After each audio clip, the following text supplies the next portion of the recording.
अशा भाजपला ठणकावून सांगायचं आहे, अरे तुमच्यात दम नाही, तुमच्यात मर्दानगी नाही, तुमच्यात हिंमत नाही.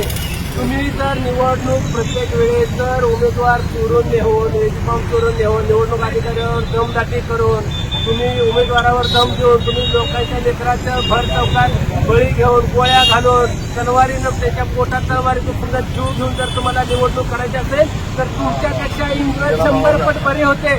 तुम्हाला लईच जर तुम्हाला सत्य भोगायचं नाही तर तुम्हाला नाद आलं, एक काम करा, निवडणूक घाला चुलीत आणि तुम्हीच 50-100 वर्ष राज करा. तुमचा एकदा बोकात थंड होऊ द्या, त्याशिवाय तुमचं मन भरणार नाही. अरे मर्दासारखं निवडणूक लढा ना, मर्दासारखं निवडणूक लढू नका. लोकांच्या लेकराचा मारायचा बळी घेऊ नका.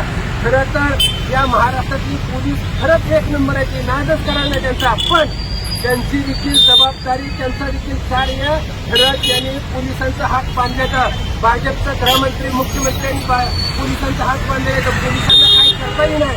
आणि याचा फायदा घेऊन त्यांनी डायरेक्ट विरोधकांना संपवण्याचं काम चालू केलेलं आहे. मला या माध्यमातून एकदा सांगायचं, या पोलीस प्रशासनाचे हात मोकळे करा.